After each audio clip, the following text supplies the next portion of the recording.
Welcome to the third installment of the drag racing webinars for this week. Today we're going to talk about all kinds of online ticketing stuff, general admission ticketing or basic ticketing, as well as advanced ticketing options, as well as website tools and some of the tools needed to update most of the important information that you're going to find on, or that people are going to find on your websites.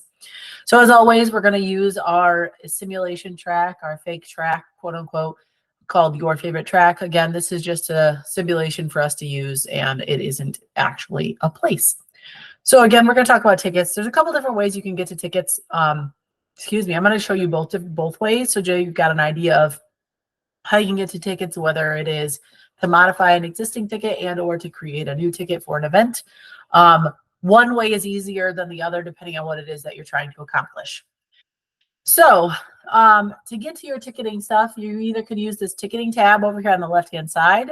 It will take you to the ticketing page with all current tickets that are available for any event on your schedule, whether they are active or not. Like if I go back to like our last page, you can see these are pending ones that are existing, but they're not considered live, to ones that are actually active and have results. If they're red, it's because those events have already happened and there needs to be something done where it says action required. And I'll talk about what that means in a moment. The other way you can get to tickets is through your season management. You go season management, then go to events, and then you can click on individual events. I'm going to go to my test schedule. Obviously, this is Amanda's test events. These are the ones that I add and mess around with. So you can click on all events if you don't see the one you want there, and you can find the event that you're looking for. Like I want to add it to the 18th, which was yesterday. Hopefully I can, because the event already happened. Yeah, they're no longer able to be added. So maybe I won't be able to add them to that one. And I think all of my future events already have tickets attached to them. This one is postponed. Maybe I'll change the status from rained out to something different, and then we will be able to add tickets to that event. It's odd that you would rain out a future event that far anyway. I was just showing somebody how to change the status of an event. So if you're not sure how to do that, let me go back and show you. To get to where you can change the status of event, whether it's postponed or rained out or whatever it might be, you go to the event. You saw me go there from this screen, which is in my all events page. Go down to the event that you need to change the status of. Click on the pencil and then view. This will take you to your event page, and then you'll be able to, down here in the bottom, obviously this would not say rained out. It would say something about change status. There, you click on that button down there in the left, and then right up here on the top right, it says status, and I'm going to change it to as scheduled so that it changes appropriately. And then, of course, you have to push this check mark because obviously you don't want to change something you shouldn't. So it doesn't allow me to confirm until I read this statement. It says, I understand this event will be updated for all sites, and this update will be logged under my user account. So I'm going to click on this. So like if somebody changes the status of event, we can go see who changed it in case it was changed by accident or incorrectly or whatever it might be. Confirm. If let's say you were going to reschedule it or postpone it, I should say postpone it, I recommend you putting a message in here that says something to the effect of this event has been postponed to, and then put the date that it's been postponed to. That way, if somebody clicks on this event thinking it's still happening, it tells them that it's postponed to a specific date, and they can go look for that on your schedule instead. So I'm going to change this to as scheduled. I'm going to confirm that. That way I can add tickets to this event. So again, the easiest way to get to your tickets, again, two ways. You can go to your ticketing menu, which again shows you all active tickets for all of the events in your schedule that you have, or all tickets that you've ever created. The other way that I find to be easier if I'm creating tickets for a single event is to go to that event and then add tickets. So here I went to season management and I went to my events, and now I'm going to add tickets to this June 12th date. So again, I can either click on the name of the event, or I can go over here on the right and click view. Either way, it takes me to this screen. And you can see right here is the ticketing section. And this is where you can add tickets to a single event. Makes it super fast and easy. These would be GA tickets, by the way, general admission tickets. These are basic ticketing for your events. If you have anything as an advance ticket, reserve seating, punch card, season pass, those kind of things, we'll talk about those in a minute. Those are considered advanced ticketing options. So you can either use the ticketing options from a previous event if you have any created that you know you're going to use the same ticket types from, or you can start from scratch.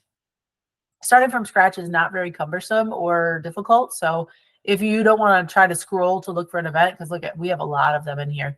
So if you don't want to scroll to find the event that you're thinking is going to be the same, you just start from scratch. It's really not that hard. Click on next, and it takes you to the ticket screen. Here's where you can change the name of your tickets. Obviously, the default is the name of the event in your schedule. You could change that to tickets for and then put the event schedule if you wanted to. But obviously, if somebody's clicking on tickets, they know they're trying to buy tickets for that event. So it's really up to you whether you want to keep that name. Again, that's the same name that your schedule shows, or you can change it to whatever it is that you would like to have it to be. It's really up to you. Underneath that, here's the available from, available until. Again, please make note that CST stands for Central Standard Time. All the times in here are for Central Standard Time. So if you're an Eastern Time Zone racetrack, just be conscious of that. If you put it at noon, that's noon Central Time, which is actually 1 o'clock here in Eastern Time Zone. So just be conscious of that as you're starting to put your times in for your ticketing to be open till, especially because that can affect somebody trying to purchase a ticket or purchase a registration or whatever it might be. It's a little bit difficult if we don't have those set to the right times. So again, under the available from, you can turn these tickets on whenever you want them to. So if you want to turn them on 2 months before an event, you could do that. A month before, 2 days before, whatever you want to do. Just click on it. You can change the date and time. Again, the same as available till, excuse me. If you want to close them the day of the event at midnight or at 12 a.m., which would be at midnight before the race happens, you can do that. If you don't want them to shut off until 4 or 5 or 6 o'clock the day of, you can do that as well. Again, you just click on it and you're going to change your time here. 1 a.m., 2 a.m., and so on. So what if I don't want them to close until 2 p.m. or something? You can do that. You can also do pre-sale. So if you wanted to make it a cheaper price, like if you buy it before this date, it's a $5 discount. You could do that. You just have to put a pre-sale date in here. Like let's say I want to do a pre-sale. See, this event is on June 12th. So let's say I am going to sell them for a discounted rate until the end of the month. I can do that. And I probably should do 11:59 p.m. Something close to that. Doesn't have to be exact. Let's just say 11:30. I want to do something semi-close. So it's almost till the end of the evening on the 30th. And so then I know that when I put my prices in for my ticket types, I will put the pre-sale price in at the cheaper rate. And those people will save money if they purchase them before the end of the month. On the right-hand side, you can put a description as to what this ticket is for or what it's going to cover. You could also put in any run schedules or anything like that into this spot, where flyer information into this spot, so then your people have an opportunity to see that. I'll also show you a different spot to put flyers, which is kind of cool. We are going to try to be adding that to a different spot as well, but I won't tell you about that till it happens. So again, any description information you need, what it's going to cover, like what is your ticket going to cover? What do you get for that ticket? You know, any kind of information you think your racers or your spectators will need, you can write that in the description box. Underneath of it, this is the super important part for a ticket is if the event is canceled, what is going to happen to the tickets? At My Race Pass, remember, if your tickets have not been paid out prior to the event happening, we handle all refunds if there is a need for that. So here's where you're going to choose that to happen. So if the event is canceled, what's going to happen to the tickets? Are you going to give rain checks? It says rain check for next event or of same type. Or if you click this drop down, you can refund them, refunded. And that's going to be dictated on another screen after the event happens or after the event is canceled. There's a button you push that you can either say you want them to be paid out or you can have them refunded. And that just depends on what you choose. So that part is really important for you to make sure that you check and you check properly. Are you going to do rain checks for the event or are you going to have them be refunded? Remember, when we do refunds, we do refund not only the ticket price to the customer, but also all the fees that they have to pay. That would include that $1.90 service fee as well as that 3% credit card fee. All of that money gets refunded to your spectators or customers. Underneath that, you can see this is where you're going to add your seating map. Again, that's something that we do. There's an additional cost associated for it says no any additional costs associated with seats will not be copied if all types are not assigned to all seats. If you want to do a seat map, we do have that availability. It is a specialty item. We do have some racetracks that use it. There's several oval tracks that use it, but we have a couple of drag strips on board that do use it as well. I will show you an example here in a little bit. But there is seat maps, an option to have us create your seating map, which is how they get added to your tickets. Once it's created, you say, I would like it to be applied to these events, and we will add that ticket map to your events. You cannot physically add that map yourself. Underneath that, these are the ticket types. We have a lot of different ticket types. We have anything from adult general admission to military general admission, VIP tickets, reserve tickets. We have so many different ones. Pit passes. I don't necessarily recommend using a reserve tickets or pit passes in this form. I will show you a different spot for that. Obviously, I wouldn't do reserve tickets unless you have a ticket map, because people want to choose their reserve seats within that area. But there are several different options. You can go on and on and on. So the majority of the ones that I recommend you use in general admission format are just the general admission ticket types.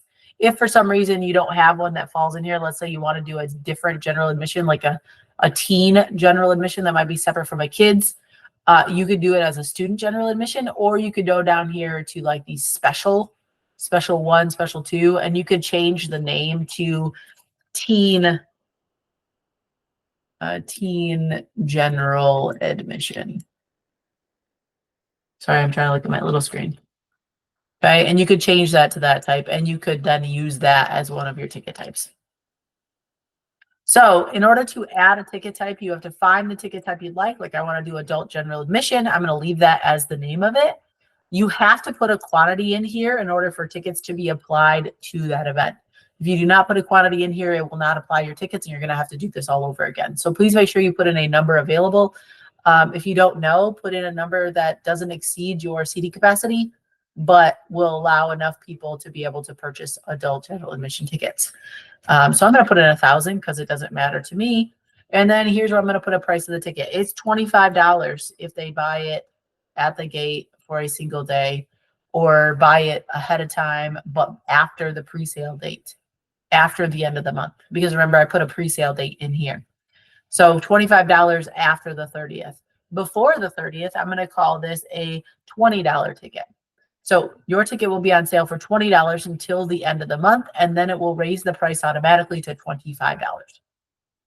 I'm also going to add a kids general admission. Again, same number available. Again, that's just so you don't run out of offering tickets online. This is a $15 ticket if you buy it after the 30th, but it's going to be a $10 ticket if you buy it before the 30th. Again, there's that discount. You can lay that out in the description. That shows, you know, if you buy it before this date, it's going to be a $5 discount per ticket type, and so on. So again, you add the amount, you add the price and the pre-sale price. Once you have all that done for all the ticket types you'd like to add, you're going to click add. And then you're done. This is how I'm done adding general admission tickets to my event. You do this for every event that you want to add tickets to. Again, once you've done this one time, let's say you're always going to offer adult general admission and kids general admission, you can now use that exact same ticket format and select that for your next event rather than starting from scratch. So like I said, it depends on what you're trying to accomplish, whether you can add that or not. Again, I cannot add tickets to these events because they have already happened. But every event that I have created after that already has tickets. Otherwise, I would show you how you could add tickets to an event using a prior form. But again, it's very similar. You just say, instead of selecting start from scratch, you select an event date, and it will bring up the format that was already created for that event date. You can modify any of it that you'd like to, and then push add. and move on. So that's general admission tickets. Like I said, there's a couple different ways you can get to it, through season management or through the ticket management. It's really up to you. And it really depends on what you're trying to do. If I'm just trying to modify a ticket, I probably would go through the ticket portal or the ticket tab here, and I would find the date of my event. You can also filter it based on keywords or things. If you know what it's called, you can filter it that way. But it's really up to you how you go about it. I prefer going through the schedule, to be honest. Oops, sorry. Going through the schedule if I go to season management events and then find the event that I'm looking for. That's my preferred method to getting to the tickets for a particular event. So right here, see it says the event has tickets added. I can edit or view, and then I can see those tickets that I've added. I can also share the ticket link for these tickets without it being public. I can view it. I can also look for the ticket holders. Here's where I can request to have a ticket map added, or I can go in and edit. And here's where I can edit my tickets. Like, let's say, oh shoot, I decided to do a military discount on an event. First of all, you can change the name or the description of anything up here by going to edit up here in the top right, very similar to any super page that we have on any of our websites. Click edit over here. It will bring up this window and you can modify anything you'd like to add. Here's where you can add a few more details, which is kind of nice. Whatever presented by. So let's say you have a sponsor, you can put presented by and you can put that sponsor name. If you put in your available dates and your presale date, you can now put gate times, gates open at, races start at. Here's where you can change that, what happens if the event gets canceled option. You can hide it. Again, you would hide this if you wanted to only send it to specific people first. You could hide the event, like hide the tickets until you send it out to a particular group of people. And then you can come back and unhide it or make it public for the rest of the general public. Again, you can add additional event information, your ticket descriptions, all those good things. If you want to edit your ticket type, your available tickets, you would also come to this available ticket area over here on the right. You could edit, and here's where you can add those different ticket types. This format looks a little bit different. If you want to add more tickets, like let's say I decided I want to add a military, you have to check this box as well as add an amount in here in order for it to go. So let's say I decided I'm only going to make them $10. Ooh, not $1,000, $10. And then maybe there is no pre-sale price, or maybe it's only a $2 pre-sale price. And then I would push save and it would add that ticket type to my list. So now you can see I've got a military general admission. It's $10. I've got 1,000 available. And it's an active ticket type. So that's kind of how it works. I'm not going to look at season passes right now. I'll show you how to do that in a moment, but these are the available tickets and that's how it goes. After your event happens, to claim the money from the tickets that you have sold, you have to push get funds or full refund right up here. It will pop up. Obviously, this is not going to let me because I need to send a code, a verification code that I can enter to make sure that I'm the appropriate person that should be asking for those funds. If I'm not, I'm not going to be able to get them because I have to put that code in from a phone number. So it would then bring you to a screen that makes you select get funds or full refund. You would choose whichever one you have to choose based on whether your event ran like it was supposed to or whether it needs to be refunded because it got rained out or canceled or postponed or whatever. So that's how you do that. If you want to put a ticket picture, you can do that. It's up to you. And then down here is what we call a ticket poster. So if you have a poster for an event, like most of us have event flyers, if you have a flyer for an event, you could post that in your tickets and it would come up. Bunker Hill has a really nice version of that, so I can show that to you. I saw it earlier today for their bike event.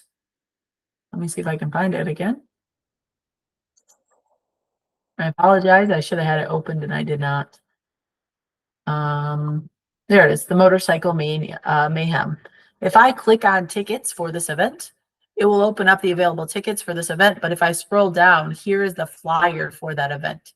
That flyer is posted through those ticketing things. It's called a ticket poster. So you could, in fact, put a ticket poster or an event flyer in there. And then when somebody clicks on get tickets or tickets for that event, they'll be able to scroll down and see the flyer and the more details that maybe you don't have underneath event details. So if you scroll down again, this is where you're going to see that flyer for that specific event, which is kind of cool. You can also add coupons to your tickets if you'd like to. I don't know how many people do that. I don't know how many people know about it, but you can add flyers coupons. So let's say you wanted to add a coupon for $1 off a hot dog at the concession stand, or let's say one of your sponsors, your local sponsors, a restaurant, and they want to do like bring this ticket in for 5% off your order or something like that. You can add those coupons here. There's one main coupon and then 2 associate coupons.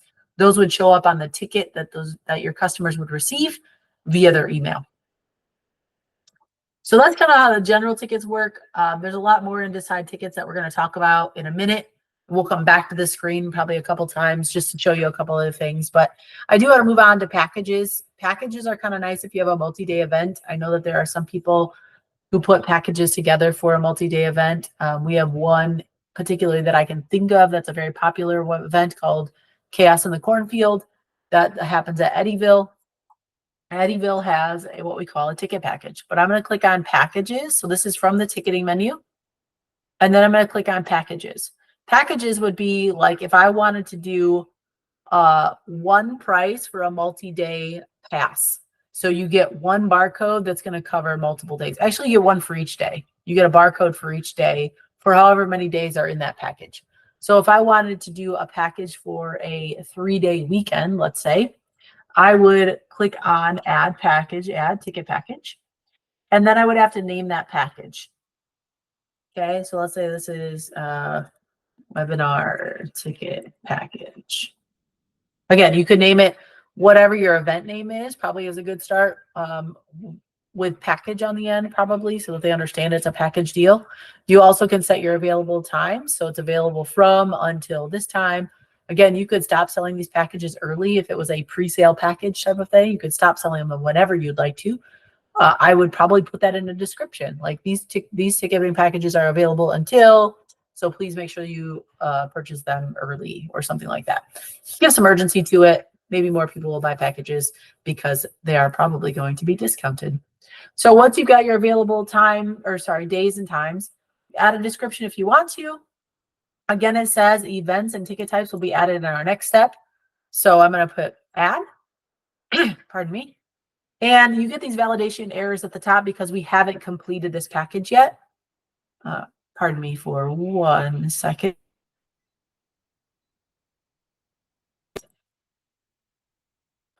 I apologize. So because we haven't added events to this or added ticket types, it's giving me these red errors in this red box at the top. As you start to complete the package, those things will kind of disappear. So again, if you need to change the name up here, you can do that. Dates, description, all those things that you just did on the first page. If you need to edit that, you can do that on this screen as well. And the other thing up here is what we call the discount type. So there are 2 types of discounts that we offer. We offer an evenly distributed discount type. So let's say the package deal is $10 cheaper, or $6. Let's say $6. It's a 3-day pass. It's $6 cheaper to buy it as a package than it is to buy all 3 days individually. You can do one of 2 things with that $6. You can distribute that discount evenly over the 3 days. So $2 the first day, $2 the second day, $2 the third day. That's a pretty typical discount type, because if one of those days gets rained out, you will refund the 2-day discount, or sorry, the $2 discounted ticket for that day. The other option we have is to do all of it on the last day. This is not a very popular pick because that's saying that the first day is full price, the second day is full price, and the third day is $6, is discounted $6.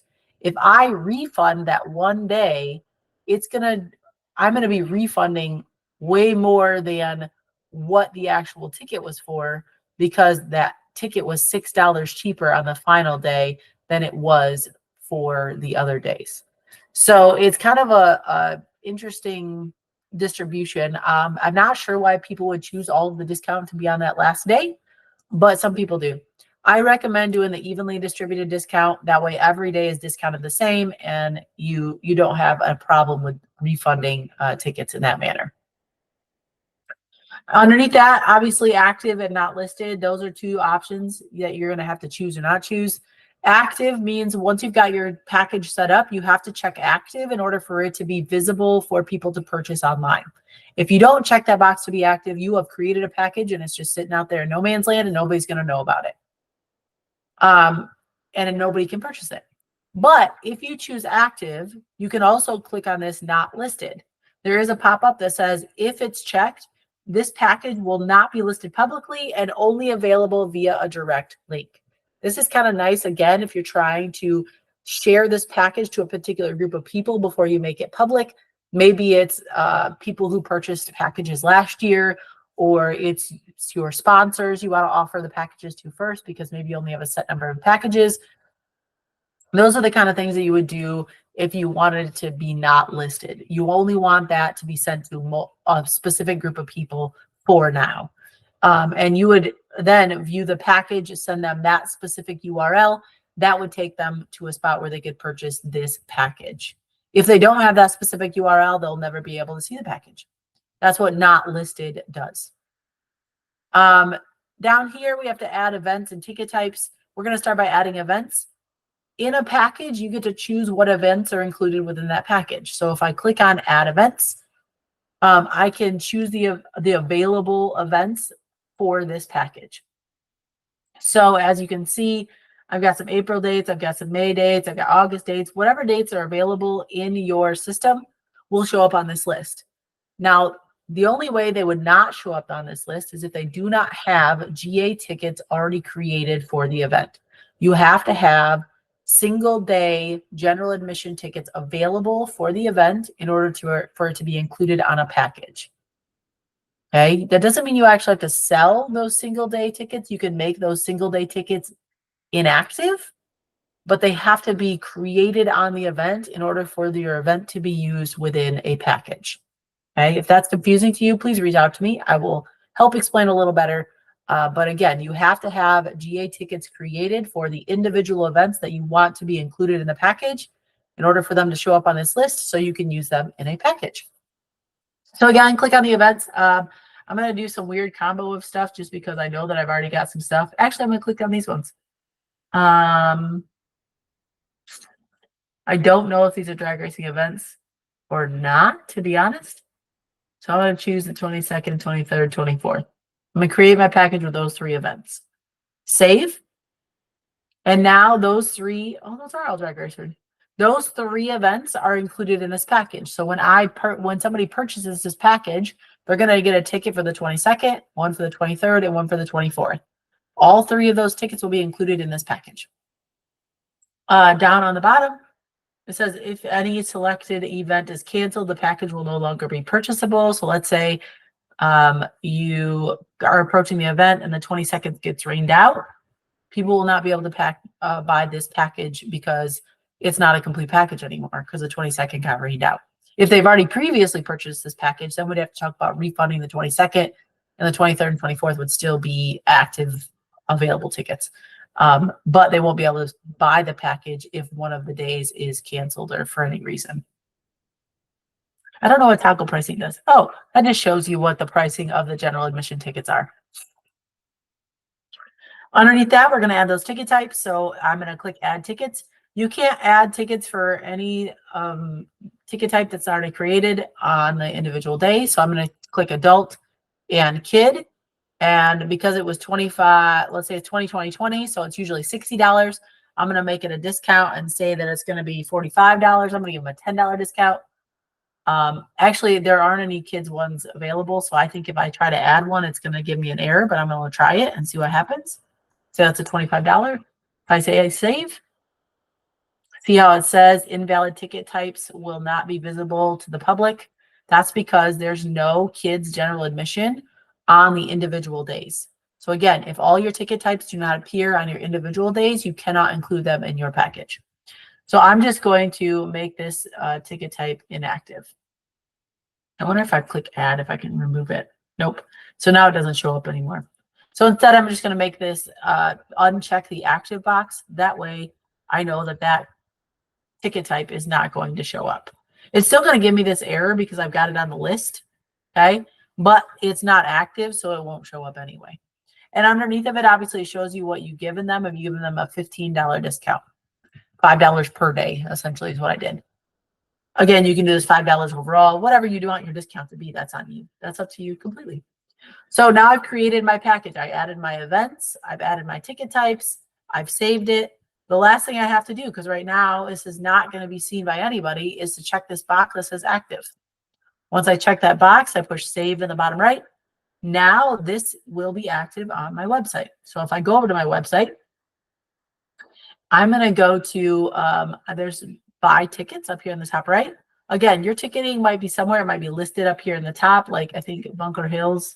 Actually, I don't know what it looks like on their website. But if you go to the actual website, find somewhere where it says buy tickets or tickets up here in the top bar or something of that nature. Click buy tickets. And I should be able to see this package that I created. Oh, that's not right. Sorry, that's to take us to the wrong spot. I'm going to go a different way. I'm going to go through our driver registration, which is a different story. But I'm going to go to tickets. When you click tickets from your website, it should take you to a screen that looks like this. That shows every package and ticket that you have available on your website. So obviously we've got some ticket packages. We've got ticket packages available, webinar tickets, showdown, 2 different showdowns. Over here on the right, I have a season pass and a punch card. We'll talk about those in a little bit. Other season passes that were available, but obviously are not anymore. You can see that you can see the details, but they're not available for purchase.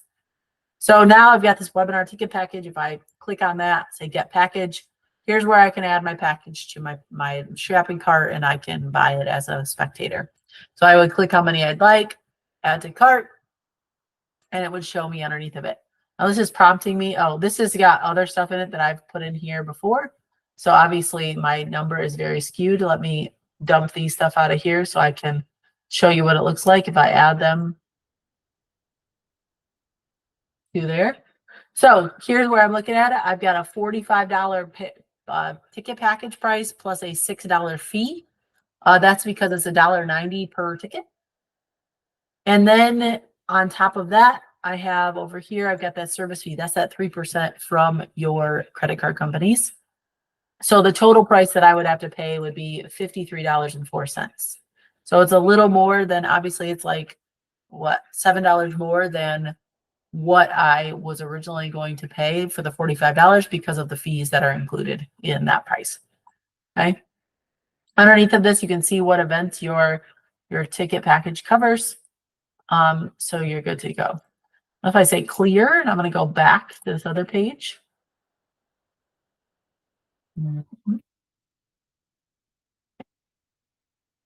I did want to show you something real quick. If I go to ticketing again, get package. Before I selected it, I should have showed you this. This down here tells you what events are included in that package. Just so you know, it's the 22nd, 23rd, and 24th. You can clearly see what events are included, and that'll come up when we talk about the other types of tickets in a moment. Okay, so that's a ticket package. Again, ticket packages are really cool for your big events, particularly if it's a multi-day event. You could use this a lot with some of your bigger races when they come to town. Like I said, Eddyville, for example, has their Chaos on the Cornfield up here. It's see what their title is: Chaos on the Cornfield General Admission 3-Day Pass. It's very clear in the title what you're getting with this package. Underneath of it, they also have individual event tickets. So if there's individual event tickets available as well, that will show up underneath of it. Not just for that event, but for any event that you have. So back to this page. That's how you do a package. If you have any questions on packages, let me know. The other things we want to talk about today are under punch cards. Punch cards are interesting because there are multiple different types of punch cards that we offer, and they all have different purposes, and they're all very valid purposes. It just depends on what you're trying to do with that punch card. Okay, so to add a punch card, I'm going to talk about the different types. To add a punch card is very similar to a package or a ticket. Up here in the top left, click add ticket. And you can see you've got to put a name in here. Again, I would make this a very clear distinction in the name based on the type of punch card that you're using. And then you can add your dates, your available after date, until date. And then right here, we have the different types. So I'm going to talk about each type of punch card, and then we'll talk about kind of why we would apply these and what purpose they've got. So first one is the season pass. It's very much what you think it's called. You get one redemption per event that you choose to add to that season pass.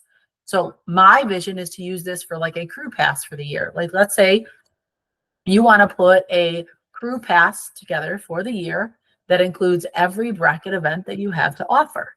Now that would be a little bit cumbersome. I take that back. That would be super handy for a spectator, or sorry, a crew member, because they're going to come every time anyway. So if you had a crew season pass, it could include every bracket event that you have to offer. Like I said, it allows one redemption per linked event. So per event that you choose to be on the season pass. Next type is what we call per event. Per event is a good one. It allows a set number of redemptions per event. Now, there's a couple different ways where you could use this, and I think it'd be really handy. Like if you were going to do VIP passes, or if you're going to do suite passes, or if you're going to do a certain number of passes for like a sponsor. Let's say you're giving out a certain number of tickets to a particular sponsor for a particular event. You could use what we call a per event pass. Okay. That's going to be awesome. So let's say I did a per event, and that means I get to say how many redemptions I want. Let's say I give them 20 redemptions per event. Again, you're going to choose what event it gets applied to, so then they can use those redemptions accordingly. So this is really handy, like I said, for sponsors or suite people who have purchased a suite or whatever. They get one barcode sent to them. Whoever purchases that ticket or whoever gets that ticket, you get one barcode, and you can share that barcode to as many redemption people as you've got. So let's say you've got 20 redemptions.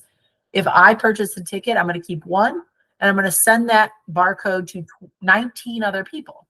That one barcode will be good for 20 scans. One barcode for 20 scans, or however many redemption scans you've given them. Okay.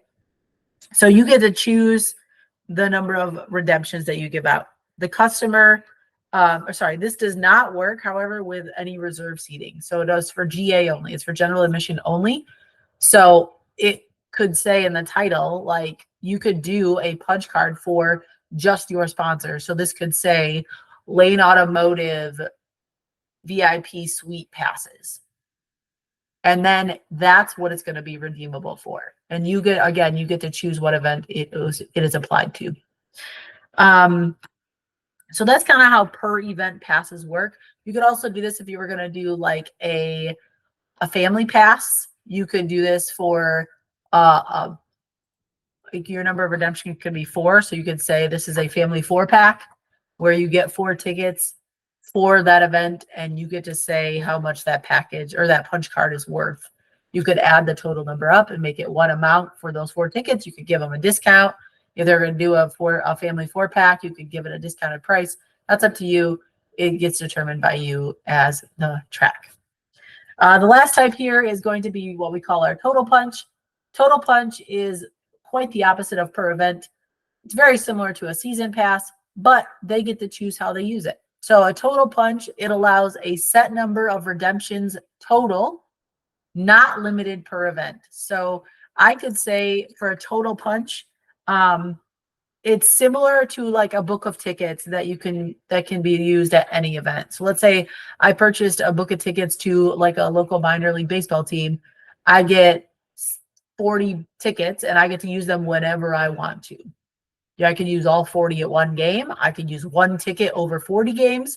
I could use 2 at the first game and all 38 other ones at the second game. However I choose to use my 40 tickets is how I choose to use them. That's what a total punch is.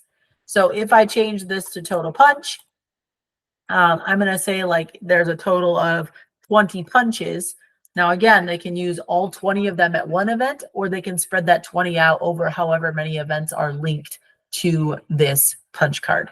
Obviously, it's, you got to make it worth it. So obviously don't put one event on there, because then that's exactly like a per event punch card. So make sure you've got multiple events attached to this total punch. some people have a choice, like which events they want to go to or whatever it might be. This could be used like on a monthly basis. Again, somebody in our company said that they've seen it used on a monthly basis. Like you get 6 punches to use for the July events. So all of the July events are attached to the punch card. And then you get to use those 6 punches over the July events, however you deem that possible for you and your family. Again, this one also does not work with reserve seating. It's only for GA. So again, only general admission can use the total punch. Season passes can be used with reserve seating. So they can use you can purchase a specific seat for the season. So nobody else can have that seat at any other event that is attached to this season pass. Okay, so those are the 3 different types. I'm going to look at one that's already created. I'm not going to create one. I'll first look at the season pass. So this is what a season pass looks like. If you create it, you got your stuff here at the top. Again, you'd add your description and your dates. Number of redemptions is determined at 1 because it is a season pass. You're not allowed to enter a number other than 1 because it's a season pass. You can change the status of it right here. You can disable it, make it pending, active. You can archive it, whatever it is you want to do. Again, you can make this not listed for now. Again, this is helpful if you want to do pre-sales to your season pass holders from last year. You can make it not listed and then send your last year season ticket holders the direct link. They can purchase their season. You can give them an opportunity to purchase their season pass for the next year for a certain length of time. And then you can go back and make this listed for everybody else to have the opportunity to purchase. So again, you can do it that way. I will show you another way to do that in a little bit. So underneath that, just like when you were doing a package, you're going to add the events that you want to be included in this season pass. So right now there are 11 events selected for this season pass. If you wanted to add more, or let's say you needed to add them in general, you would click that big spot like before, or you're going to click add, and then you have a list that you can choose. You can choose multiple at the one time so that you don't have to add and go back and add and go back. You select all of the events from your schedule. This is your schedule listing. All events from your schedule that you want to be included on your season pass, you select them all at one time, and then you're going to click add or save. And then they will show up like this. They will be all of the events that you see here are included in this season pass. So they would get, this person would get 1 ticket to the March 20th, 1 ticket to the 21st, 1 ticket to the 22nd, but it would all be under 1 barcode. It would get 1 barcode that would be good for the whole season. Underneath that, you would pick your ticket types. Again, you cannot pick a ticket type that's not already applied to your tickets. Again, you would select them at the beginning. So I'm going to click add. And here's where I can check the box to add them, how many I have available, what I want the price to be. Just like the same with the packages. If you did have a ticket map down here, they would look, this is something that I can see, you can't see it, but if there was a ticket map, I could add it like this, and then it would be available for people to purchase via the ticket map. You don't have that option. If you want to use a ticket map, you would have to request one to be made for your track. And then once it's created, it could be applied to your punch cards or your packages. It looks similar to this. I'll show you. Eddyville has one, so I'll show you underneath their packages.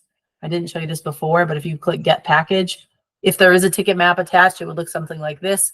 There would be things that are available. For them, they only have general admission available. And they also had parking spots available. These are like camping spots. But all of them have been purchased. So you cannot purchase them because they're not available. All of these have been purchased for the weekend. If they were available, these circles would be green and you would be able to choose them to be added. But if you wanted reserve seating, you could click on it, and I will show you what that looks like in a minute. Reserve seating, you could click on it, and there'd be little dots for the reserve seats, similar to any other ticketing platform. And those specific tickets would be added to your cart. Now, this would only apply for season passes or packages. So again, click on general admission, and it's going to add that to your cart. Well, that's kind of what a drag strip map would look like. Again, it depends on what your drag strip looks like. We would ask for things from you to create that map. So So back to punch cards. Again, this is what a season pass looks like for a punch card. If I go back to my other types of punch cards, here's like a 20 event punch card. This one happens to be a total punch. So again, they get a total of 20 redemptions for any of the linked events. So there are 11 linked events. They get 20 scans divvied up between these 11 events. Again, they can do all 11 on this, or sorry, all 20 on this first event, or they could change it up and, you know, do a couple at each event, or maybe they've got a group going one weekend and not the others, whatever it might be. They get 20 total scans for that list of events. Again, ticket types down here at the bottom. Again, you just add them like we did with the ticket packages. So all the information, all of the look of them is the same.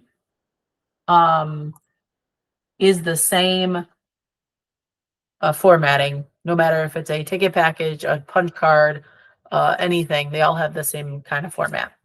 So here's what a per event looks like. Again, this is the amount set per event. So there's five redemptions per each event, not per event total, per each event. So they would get 5 scans to this one, and 5 scans to this one, and 5 scans to this one, and so on. 5, 5, 5, 5. They get 5 scans to every event that's listed here on the punch card. Okay. So again, if you wanted to do for sponsor and it was only going to be good for one event, you would only add one event to this punch card. And then same thing with ticket types, you'd add them down here at the bottom. So that's kind of what all the punch card types look like. I know that's a lot of information. If you have a specific scenario and you're like, I don't know which one to use, or I want to hash it out with you first, again, please contact me, amanda.wessler@myracepass.com, or you can give me a call. My number is on any email that I've sent you at the bottom. My direct line is there, and you can just give me a call, or you can text me if that's easier for you. I do accept text messages as well. And then I can give you a call back, or I can text you, or we can do a Google Meet, or whatever works for you.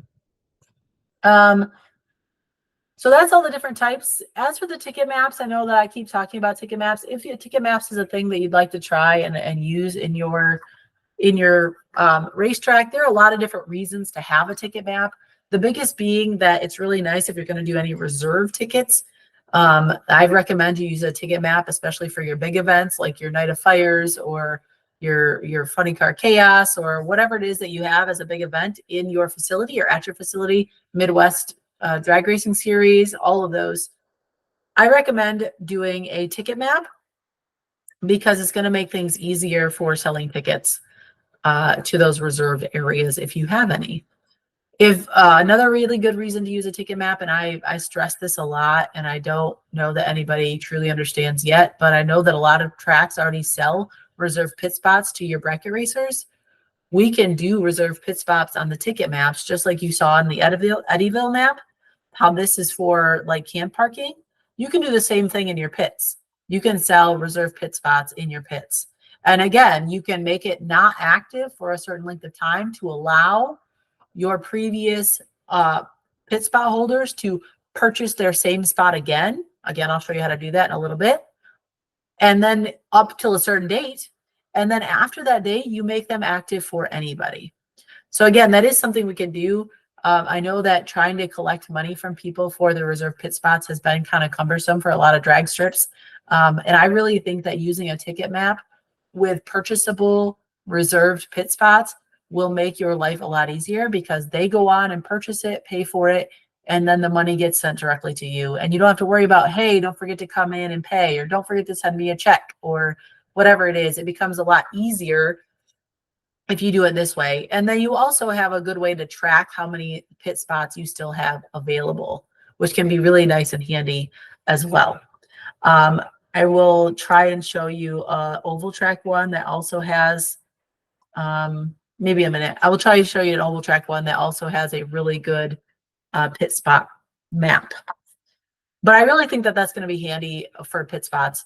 Also for big events, if you do have camping spots like Eddyville has here for their cornfield event, we also do obviously camping spots as well on a reserve map. We can do also do VIP parking. If you just have VIP parking, like I know my home track has VIP parking for particular events, like your No Prep Kings or whatever it might be. You can put spots on here and then just have certain number of spots available. And then it doesn't matter where people park once they get there potentially. So you could just have so many reserved pit spots available. They could purchase them and then they could park within that area, because you obviously we get checked when you come in the gate anyway. So there's a lot of different reasons to have a pit spot map, or I should say a ticket map of any description, no matter what type of ticket it is that you're selling. Again, if it's a reserved pit spot map, a reserved parking spot map, reserve seats, general admission seats, whatever, you can kind of keep track of how many purchases, how many people are purchasing particular areas within your facility. So it can be handy to have. And if it's something you're interested in, please reach out to me and let me know. So that's kind of what that looks like for pit spots, or sorry, for ticketing maps. I know I talked a lot about ticketing maps, but I really think they could come in handy, especially when I see all of these racetracks saying, hey, don't forget about your pit spot. You have until this date to claim it, so on and so forth. So next up, we're going to talk about what happens after you sell tickets. So if you sold tickets for an event, you can go in and look at not only how many you sold, were they sold online or were they sold through our box office, which I'll talk on a little bit, and then how many were redeemed. And then you can actually look at who specifically ordered each ticket that was purchased. So I'm going to show you all of those things. So there's a couple different ways to get there, just like there is to get to ticketing. I don't really care for this first way, but I'm going to show it to you just because that's the way it is.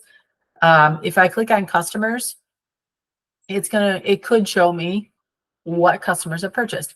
The only downfall of this page, in my opinion, and it could be okay for you because maybe you have your event, but you have to know either your event name or your event date that you're trying to look for. So if you knew your event date, like I know it's this Saturday or last Saturday, like that's okay. You could probably do that. I know my event because I already talked about using it. So I'm going to do this PRI ticket demo. So if I do that way, and I could look this way and I could find my tickets sold. It brings you to this screen right here. Tells you how many tickets you sold, how many were online, how many were through what we call our box office. Again, I'll show you what that looks like in a minute. How many were actually redeemed and how many were refunded. So we didn't refund any. We did redeem 3 people's tickets. I'm not sure. The rest of these people never showed up. Okay, they bought tickets, never showed up. Sometimes that happens. Over here, we can see whether it was purchased through what we call our point of sale system. This would be like what our box office is. These are all purchased through our box office or our point of sale. And then Dakota Tennyson purchased a kids general admission, or 2 kids general admissions. One of them was redeemed. You can see one was redeemed and one wasn't. So maybe the other kid got sick or who knows what. But that's where you can kind of look at. So then if Dakota emails in and says, hey, I ordered 2 and I didn't mean to, like maybe they ordered 2 kids tickets and they didn't mean to, you can go in and then refund the other tickets. So, oh, okay, I understand. You click on the box here, and then down here at the bottom, if you push this up arrow, you can exchange the ticket to another event if you'd like to, or you can issue a refund for that ticket specifically. It's kind of nice if you get to the point where you've got somebody who purchased the wrong day or something of that nature. You can either exchange it for another date on that schedule, or you can actually issue a refund in this manner. As for the box office, you can see that they, like I said, at point of sale, they show it right here. So the other way you can get to this format, which again is kind of nice. I'll show you this way that I would probably go to it. Events, if I was going to go to the events, I'm assuming it's on this one. I'm going to change it because it's from 2023 that I'm looking for it.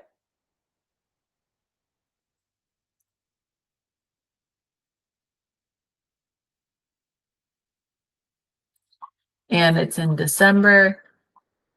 You can see here's my December, and December 10th was the event that I wanted, PRI ticket demo. So if I click on the event, remember this is probably, like I said, this is probably where I would add tickets. You can get to that same menu by going into edit and then clicking on sold tickets. Okay, get you to that same screen. The other way you can get there is through your ticketing link. You go to your tickets, and then again, you find the event that you want, which can be cumbersome if you've got a lot. But I'm going to go to where I know it is, and it's going to be right here, PRI ticket demo.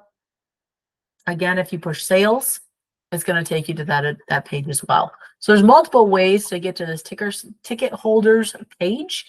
But it does, like I said, it does tell you how many you sold, who they were sold to, and what the method of sale was. Was it online or was it through the box office? The box office would be if somebody came to your front gate to buy tickets and they wanted to pay in cash. You could use our box office system to select a seat and or select general admission, print them a ticket using a Dymo printer, print it out for them so they can walk in the front gate, get it scanned at the front gate, and walk in. And I'll show you a little bit more about how to do that in a little bit, but that's what the box office is. We do not have a point of sale, like we don't have a way to collect credit cards through our POS system at this time. So you'd still have to have another form of collecting credit cards at the gate if you were going to offer that as an option. Otherwise, they can go online and pay for them with a credit card through your online ticketing. So that's for that report, the main report. There are other reports you can look at and see, and it'll give you some information down here where it says print report. You can do a tickets report. This ticket report looks very similar to the other one. It tells you how many adult general admission, how many were redeemed, how many you sold total, how many were redeemed or not. And then down here at the bottom, you can see your total amount and which ones were redeemed, total amount per ticket and which ones were redeemed. If I go back, you can go to all tickets. You can also do just adult general. You can switch that up and do kids general if you want it broken down by ticket type. If I go back to the screen, the other reports, you could say you got a box office report. This just shows you how many tickets were purchased through the box office, what the ticket type or what the method of payment was, whether it was cash, other, whatever, and so on. The box office fees, there is a fee for using our box office. It's 10 cents per ticket printed.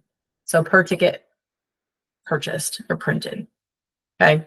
So again, or per transaction. So because these two tickets had a price of $40, there was 20 cents, 10 cents for each ticket.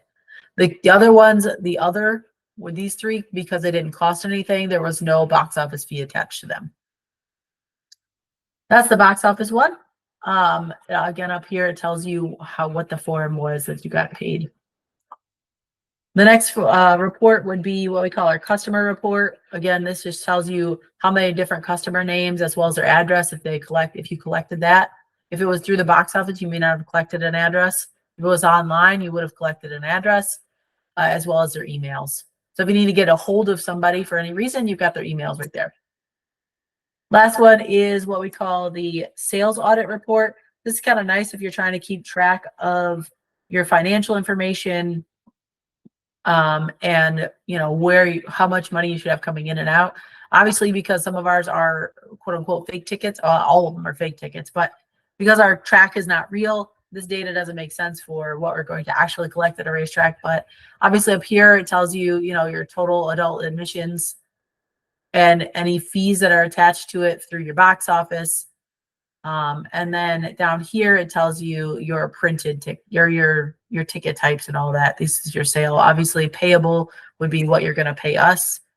And this is the money that you would receive offline.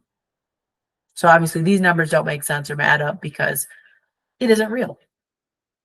So those are your ticket reports. They can be super useful and kind of handy sometimes. So next up, after your ticket reports and all that kind of stuff, once you've run an event or you've run a season, it's kind of interesting or important to look at what we call our analytics. The analytics tell you a lot about the demographic of the people that are attending your races and kind of where you stand. So I'm going to look at my analytics screen. I'm going to have to change my analytics screen because right now I haven't really sold a whole lot of tickets.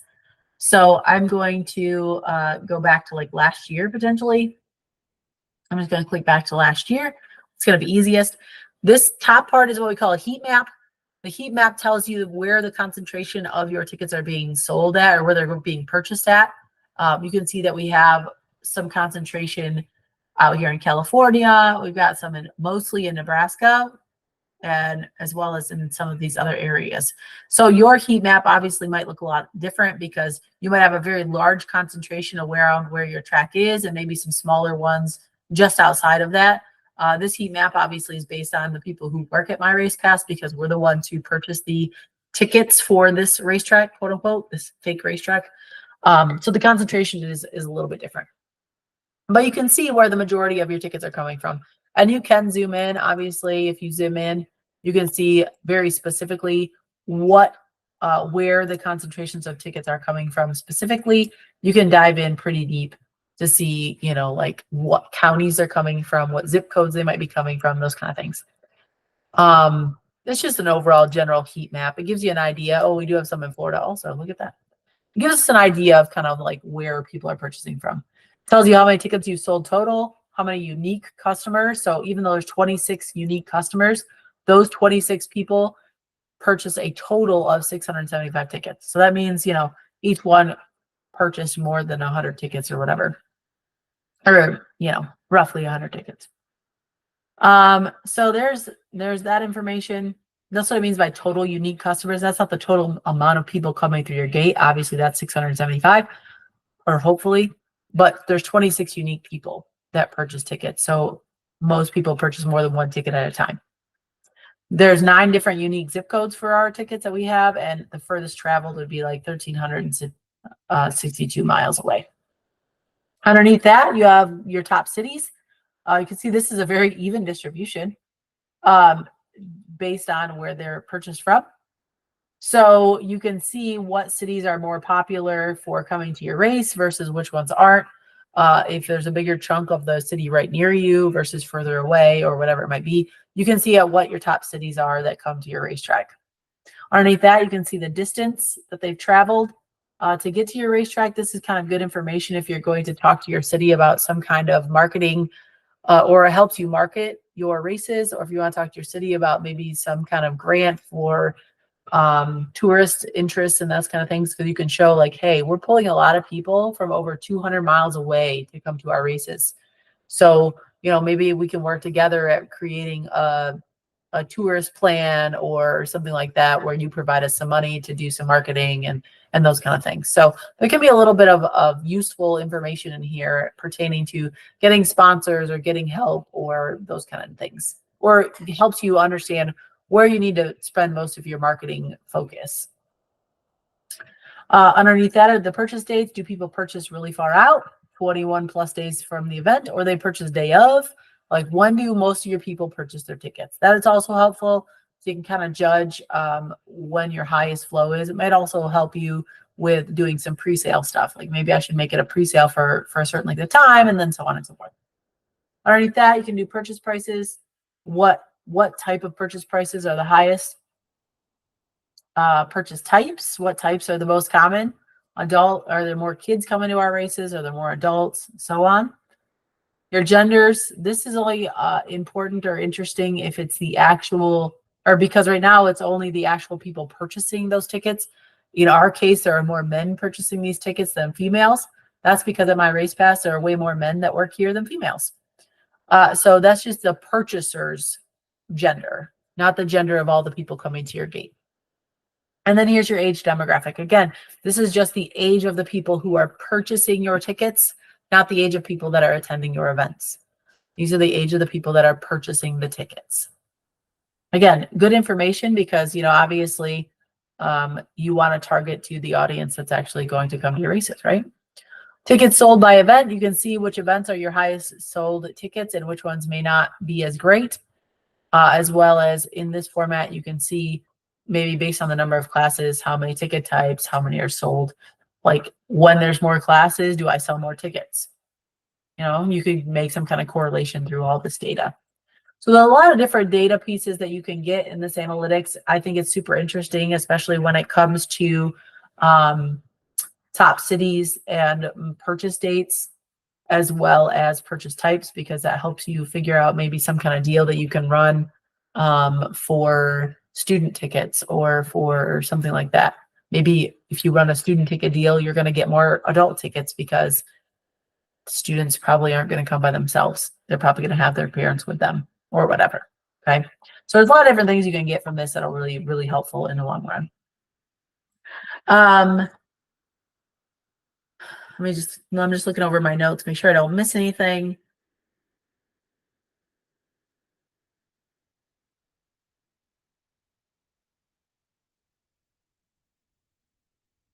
Oh, down here, I did want to mention, sorry, I apologize.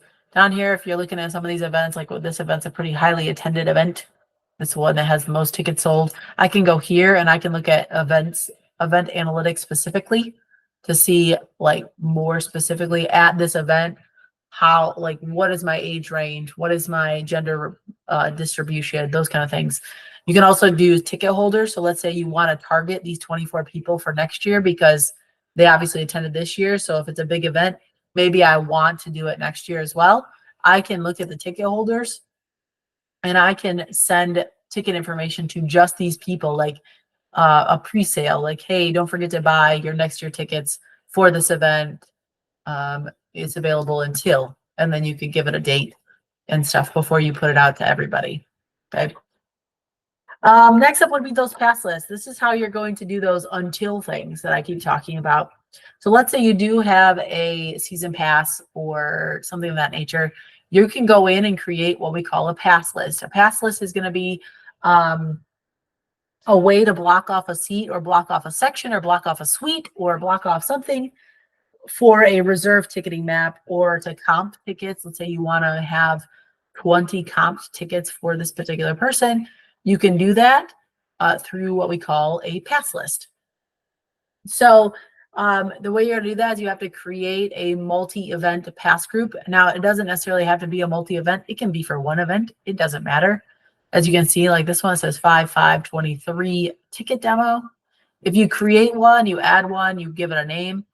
And then inside of that, it looks like this. And then you start adding ticket holders to your pass list. So you're going to add it here, click add ticket holder.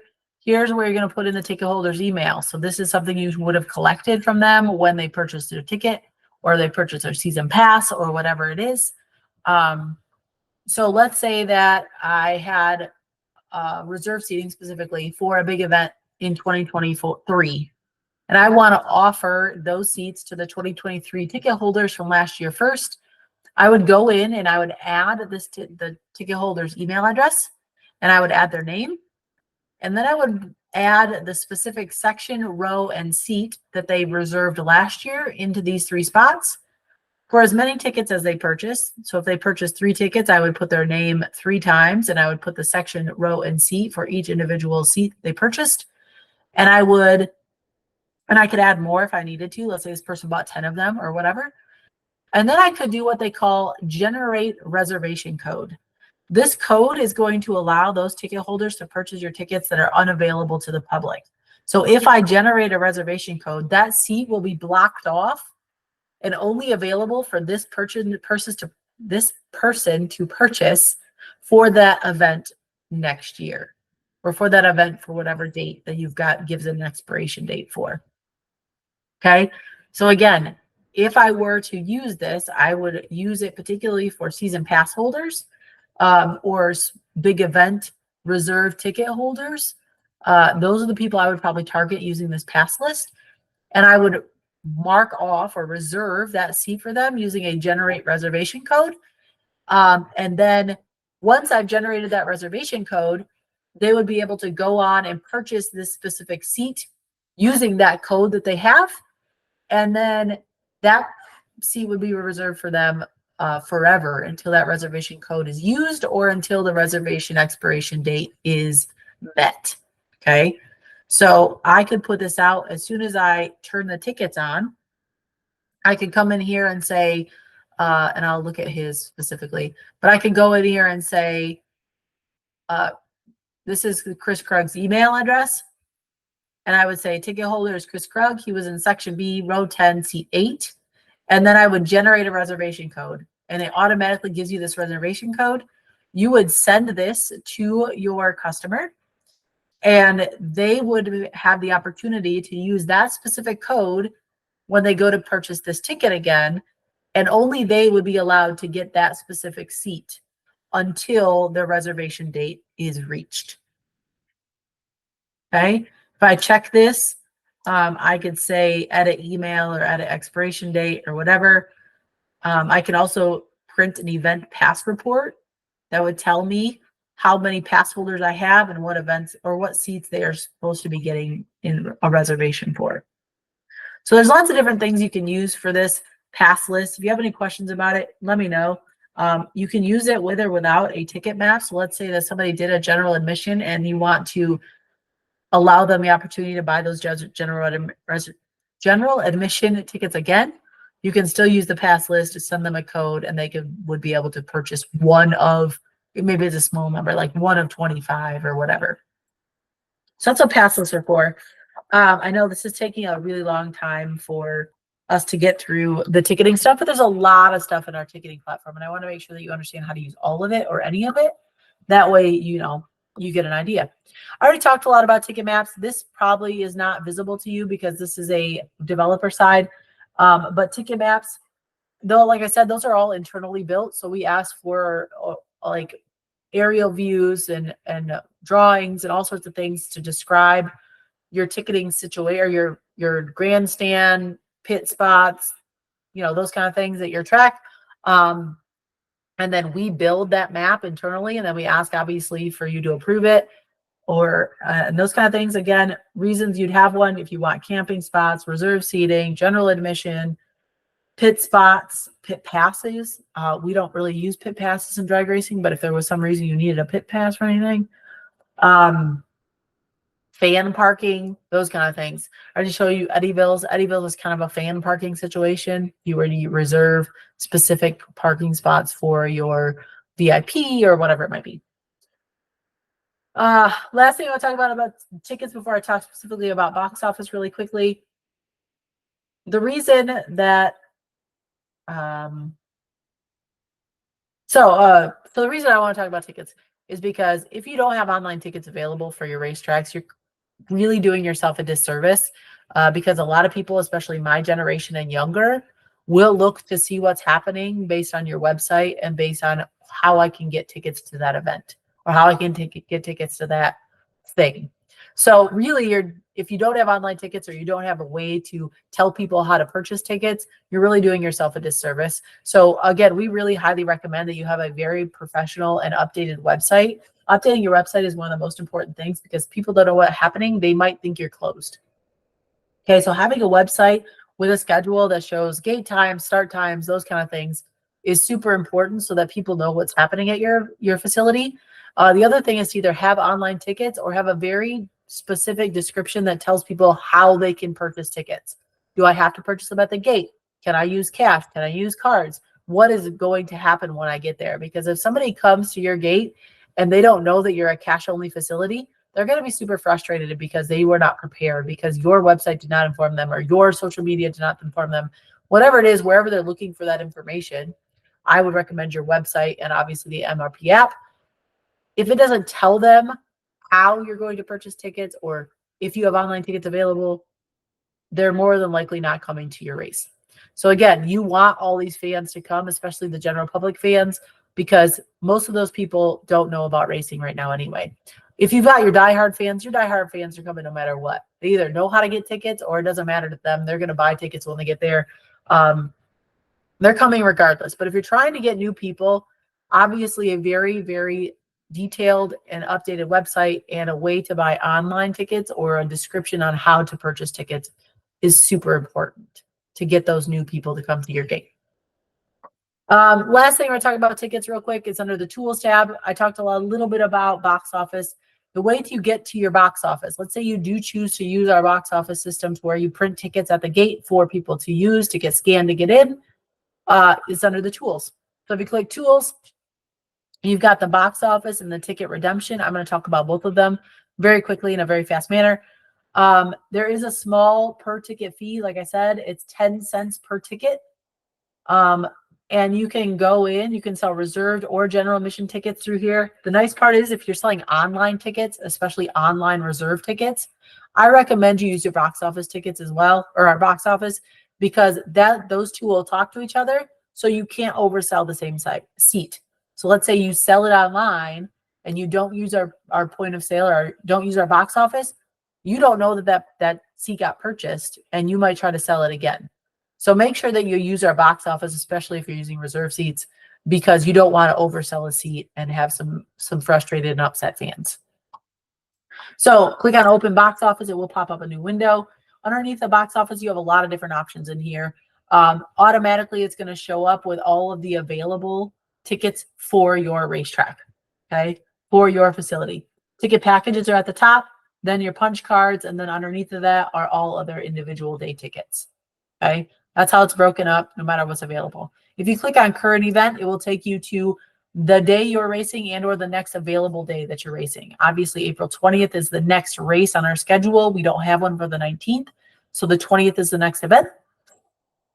And here is going to show you the available tickets. So if somebody comes up to your window and they say, I want to buy tickets for, let's say it is day of, I want to buy, I need one adult general admission and one kid's general admission. You go here, bam, bam, and then you would add them to your cart. It automatically takes you to your shopping cart.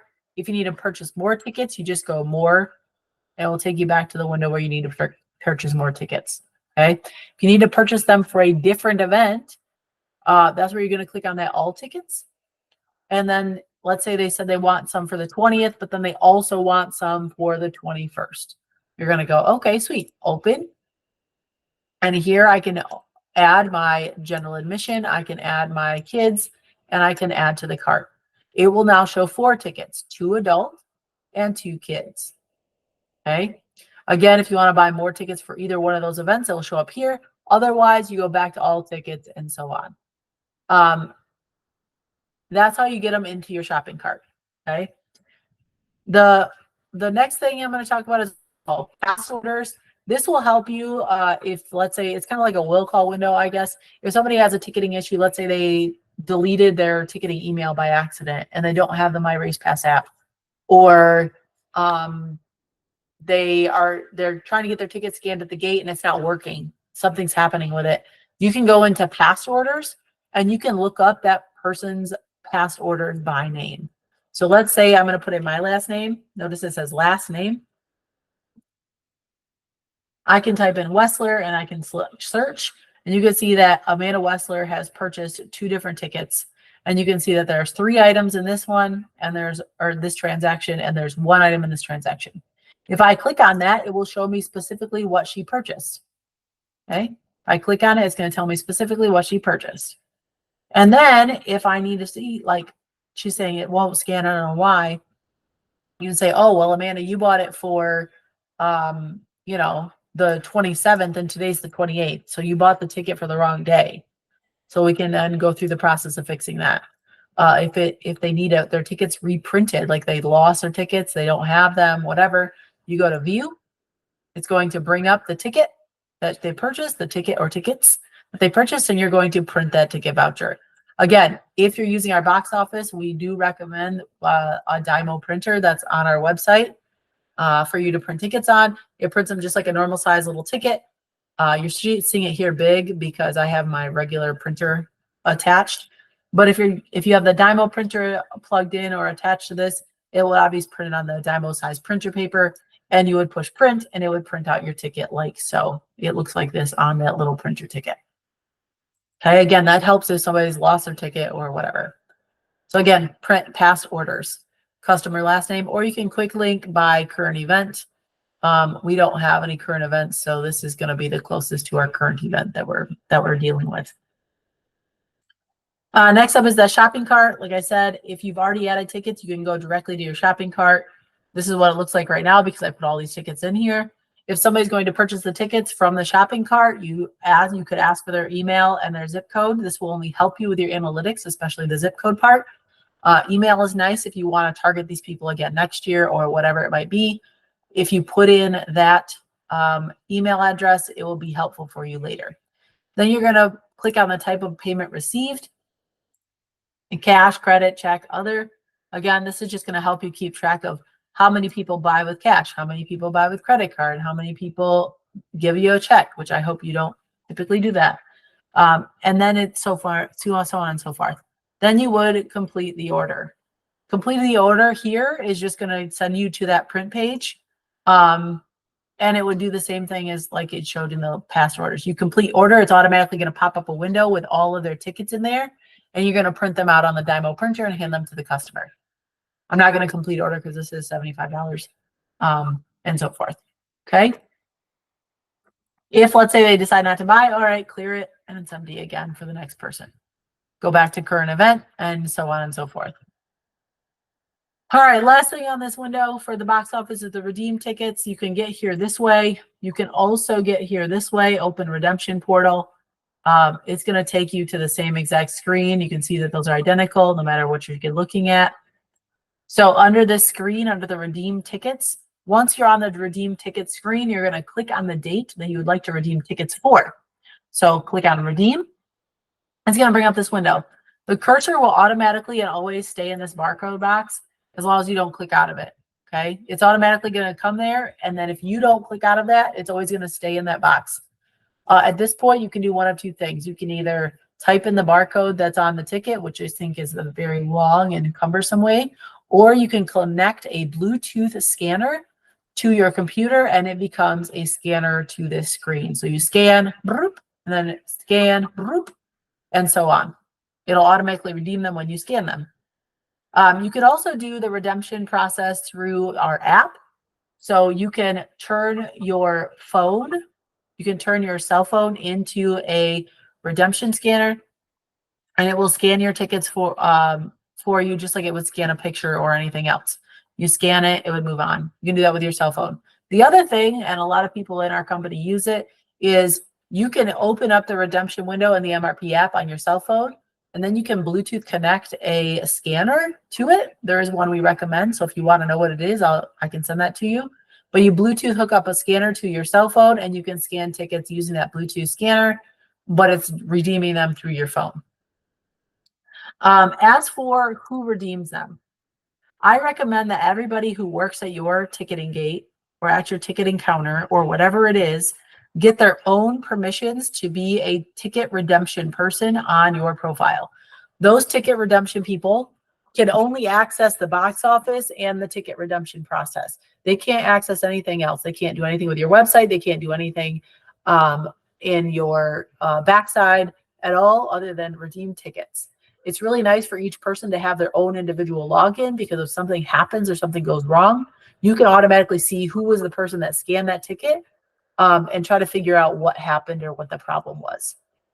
And at the same time, if you give somebody else your permissions to be a ticket scanner, if you have any other permissions on your account, they can do anything they want. So make sure that you give your ticket, your gate employees or your gate people, make sure you give them their own user permissions. And you can do that with either spot. Click on user permission. It will bring you back to your admin screen and you can add user, first name, last name, email, and then you can do ticket redemption. Okay. You can do box office too. If you want to be able to do both, you click both of them. They can have more than one option. Just click both of them and it will show up for both things. Okay. So again, that's if you want ticket redemption people. And I recommend that they have their own credentials. That's it for, oh, there's one other thing. Sorry, I forgot. Let me go back to our tools here for our box office. I forgot to show you one other thing in here. We do have an option for demo tickets. If you click on this, it brings up demo tickets, valid tickets, and invalid tickets. So you can have your gate employees practice scanning tickets. Valid, what does it look like? If it's invalid, what's it going to look like? Okay, so they can practice with these barcodes and just understand how it's going to work. It's kind of a nice tool just for practice sake. That's it for ticketing stuff. Whew, it was a lot. Quickly, I'm going to run through a couple of website things. I know I've talked to a lot of you about websites, but a website's obviously having a professional website is necessary.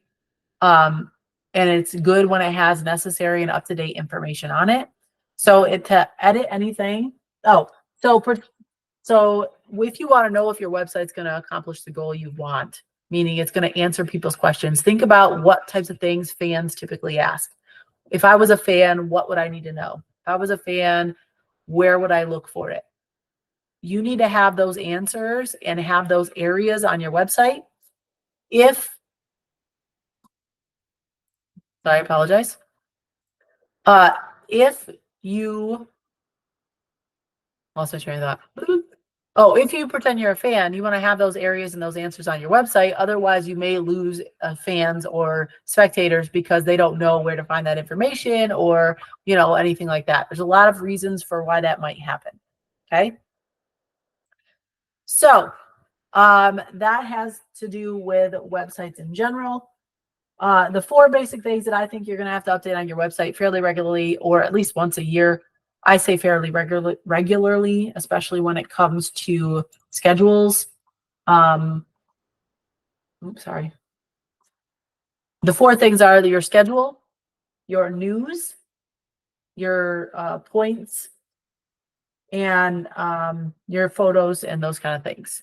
If you're able to do live timing at this point, obviously results will be updated automatically, so you won't necessarily have to worry too much about that. But your results as well are something that you need to make sure are correct and posted correctly. From schedules to seeing tickets to details, results, depends on what you can currently utilize. So again, the bucket of things that you're probably going to have to update quite often are going to be the news and that kind of stuff. So here's some things that I want to talk about for news. Most of you know this stuff already, but to change things on your website, you go to web management and news, or there's a news tab. I always go through web management. I don't know why. There's a news button right over here on the left-hand side. With a news article, again, you're trying to reach a lot of people with a news article. And you can also share it to your social media, which I want you guys to get in the habit of making articles on your website and then sharing them to your Facebook or whatever it might be. Okay. So, you have the ability to add other people's content. I can't show you that here. I wish I was more prepared because I would have one for you. But you can accept articles from other people who wrote them. So let me look very quickly. Give me 1 second to find something. I do want to show you, what's the best way to go about it?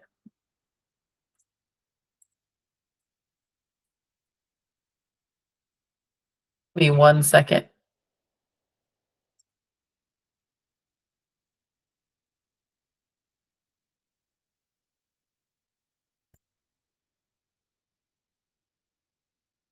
So here's one of our current clients, Flying H Drag Strip. If you look at their news, so if I click on news, it's going to pop up with this window. That's because other people have written articles and they have tagged Flying H as one of the racetracks involved with these articles. And now Flying H can add this to their news feed right here on the spot. So they can go through this list and they can scroll down and see if it's something they would like to add to their website, and they can check this box and it will add to the website, or they can dismiss the selected ones. Let's say they're like, yeah, I don't care about that one. They can check it and then dismiss it, or they can check it and add it. The nice part is that if you check it and add it, that just adds more news content to your website. Okay, obviously at the bottom of each of these articles, you can see who wrote them, shared from Midwest Drag Racing Series, and so on. So you can see at the bottom who is creating these articles, and then you can either accept them or not. It's kind of nice because then if you write an article, you can also do the same thing and tag other people, and it will also give them the opportunity to use your news articles or to share your news articles as well.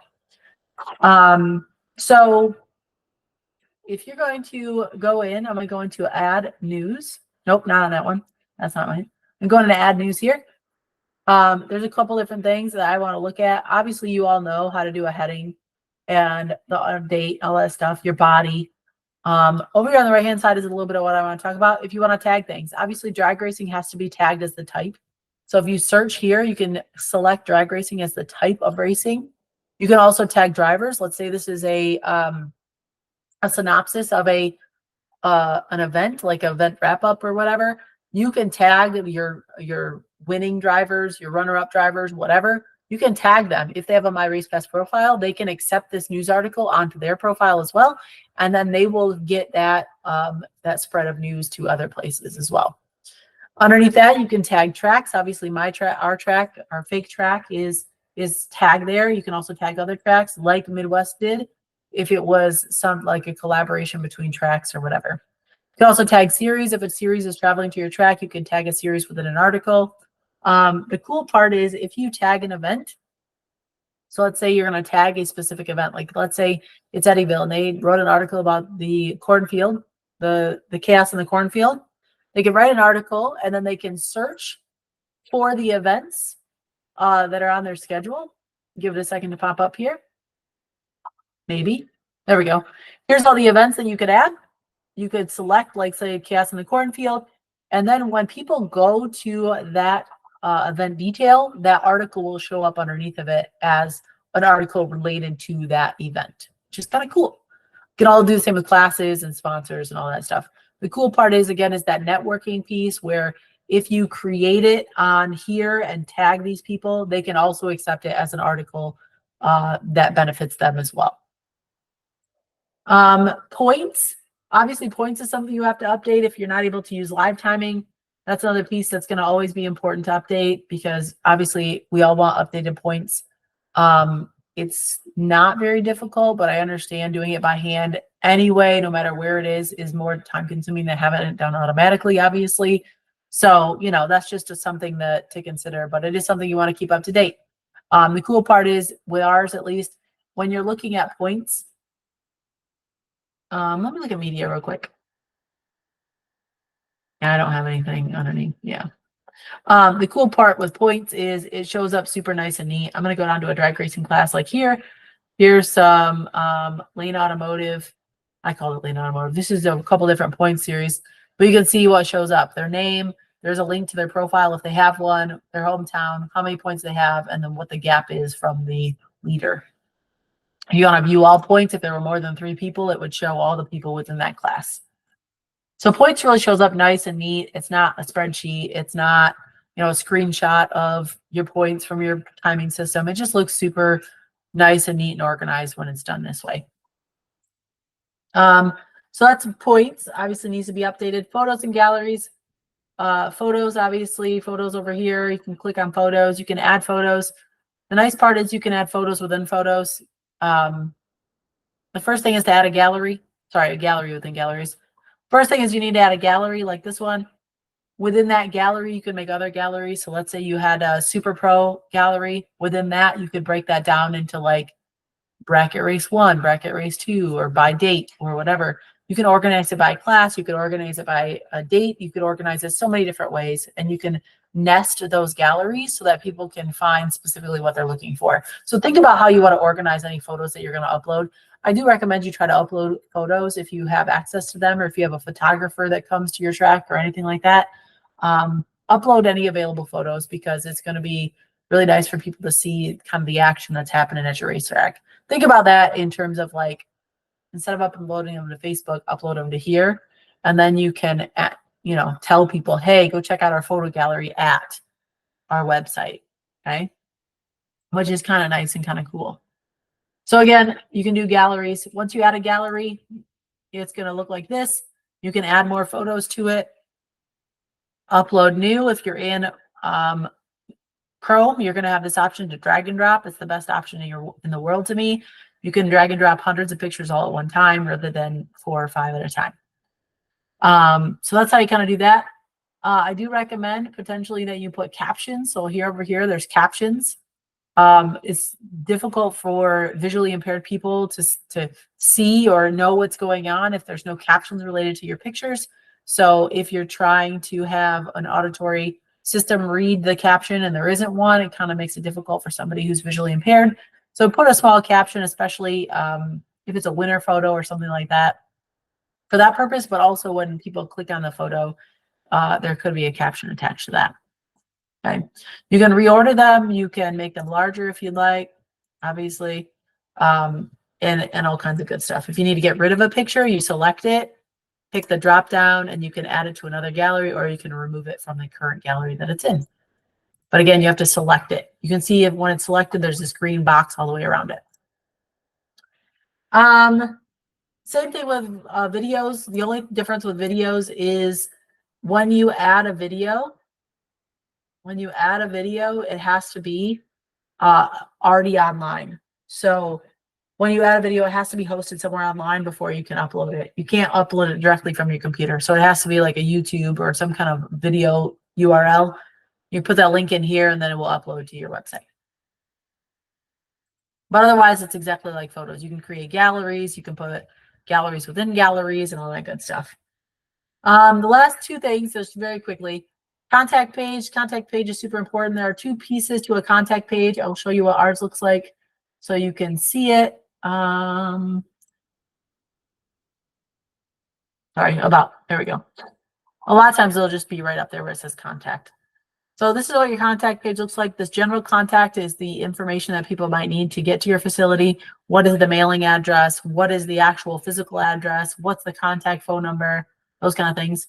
Underneath that is what we call forms. We call them, hold on, form subjects. Form subjects, if you have different people that get contacted for different reasons, that's going to be under your form subjects. So during this drop down, we have merchandise and general inquiries, but you could have like tech questions, you could have ticketing questions, you could have employment or employment opportunities or whatever. You could have multiple drop downs in there, whatever subjects you want them to be. On the back side, that looks like this. If I go to contacts, general contacts, this is where you're going to put all your, hold on, let it catch up. So you're going to put all your general information in. So again, what contact information do you want? If somebody has trouble, who are they going to contact? What phone number do they need to call? Any of that information. Your physical address, your mailing address. Try to keep that stuff up to date, obviously, because if somebody needs to know where you are, you need to know where you are. Underneath form subjects, this is where you can add those in here. You can do a new subject. So here are the available addresses to add, or sorry, available emails to add a new subject. Or you can add a new email. So let's say I want to add one to tech. I can put in my contact name. This would be Amanda Wessler, because she's the tech director. And this would be my contact email. I'll use my Gmail, I guess. And then I put in the subject. So this would be like tech questions. And then I would add. And then over here, when I add that, my name should show up on this list. Oh, there we go. Save. Sorry, I have to push save first. So again, put in their name, their email, then push save. Then go back over to available emails. Now my name is here. Check the box. Put in the subject for what you want it to be, tech questions, and then click add. So now on my website, let's see if it updates quickly. It may not. It may have some cache involved. Yeah, now tech questions is an option. Tech questions are now going to go. Let's say somebody emailed a tech question. That's going to go to my email inbox. Okay. If it's a general inquiry, it's going to go to Austin. And if it's a merchandise question, it's going to go to Devin or Chris. They're both going to receive the emails. Okay. The other thing you can do is you can see the emails that are already sent to you. If you view messages, here are any messages that were received regarding those forms. So there's 2 merchandise questions related to that. And you can look at them from here, but you're also going to get individual emails into your inbox based on what email addresses are listed here. Okay, so that's contact stuff. The last thing, obviously, is your custom pages. So most of those are found in this more column. Most of you know how to update that stuff. If you don't, please reach out and get a walkthrough and find out how to do that so you understand. The last thing I'm going to talk about very, very, very quickly are these ads. You can see that we have some ads here. We have some ads here. Most of you do use our digital advertisement, but I do want to stress why we do it and why we think it's important. With digital ads, we sell advertising to advertisers at a corporate level, so at the business level or whatever, that far exceed anything that each individual track could do on your network. Not because you're not capable, but just because, you know, we have a wider reach, right? We have well over 800 websites. And if that company's one ad gets spread across all of them, that's a very big reach for that company. So we sell to a lot of larger corporations because we can put it in a lot of different places. So that's why we like to do it. But the awesome part, another reason why we like to do it is because we like to give back some of that revenue to our tracks. Sorry, I have notes on it, so I'm gonna kind of read off of it. So like I said, we share that revenue back to the tracks based on how much traffic you get to your website. So, like we talk a lot about, and I forgot one thing about news, which I'll talk about in a minute, which will lead to this kind of idea. Based on how much traffic you get to your website. So we want you to make sure that you're pushing a lot of people back to your website, because the more traffic you have in your website, the more revenue you can gain from these ads. And you will get paid back on those on a quarterly basis. So every quarter you're going to receive payment. Could be a little bit, could be $100, could be almost $1,000 based on the traffic. But you're going to receive payment. And a lot of tracks, when they effectively draw traffic to their website, they actually pay for their website fees with those quarterly payouts. So the amount of money they gain over all 4 quarters sometimes, or maybe it's only 1 quarter or 2 quarters, actually pays for their website hosting fee. So their website's actually making them money. They don't have to pay out anything because those ads are generating a lot of revenue for them in the long run. So one good way to do that is to create news stories. And when you create those news stories, make sure that you share them to your social media. So I know a lot of tracks kind of put a post on social media and they might come over to their website and put an article there as well. My recommendation to you is to actually build the news here, because if you build the news here, you build it in one place. And then once you're done building it, you can actually click this button right here that says share this, and you can share it to the social media accounts that are attached to your profile. Obviously, there isn't any attached to our fake racetrack, but if there was, I would check this box and I would say post. And it's going to post on a Facebook post with the link to this news article that's going to tell people to come back to your website to read it and tell people, right? It's going to have that heading, whatever heading you chose for your news article. It's going to have that heading and whatever media you chose, whatever picture, and it's going to post that to your social media. And then when they click on it, it will actually draw them back to your website, giving your website more traction, giving you more opportunity to earn more revenue based on those ads. So I really recommend you use that feature to your benefit, because you see how the ads are here on this page. So if somebody comes to this page, you've already created more traffic to your website, creating more revenue for yourself based on those advertisements. So again, just like I just kind of said, how do you increase the revenue? Well, you send more people to your website. How do you send more people to your website? You do your press releases here and not on Facebook. Okay, you create a news article and then share that to your Facebook page. Again, it's going to draw that traffic back to your website, giving you more opportunity to earn some revenue using your website. Okay, same thing with your photo galleries. Those can also be create your photo gallery on your website, share that to your social media, and then you're drawing people back to that website so you can create more revenue from your website itself. So I know that was so much information and I'm way overdue, but I hope it helps. If you have any questions, just let me know. I'm more than happy to help, or you can go to support@myracepass.com is the email, support.myracepass.com is the website, and get any information you need there.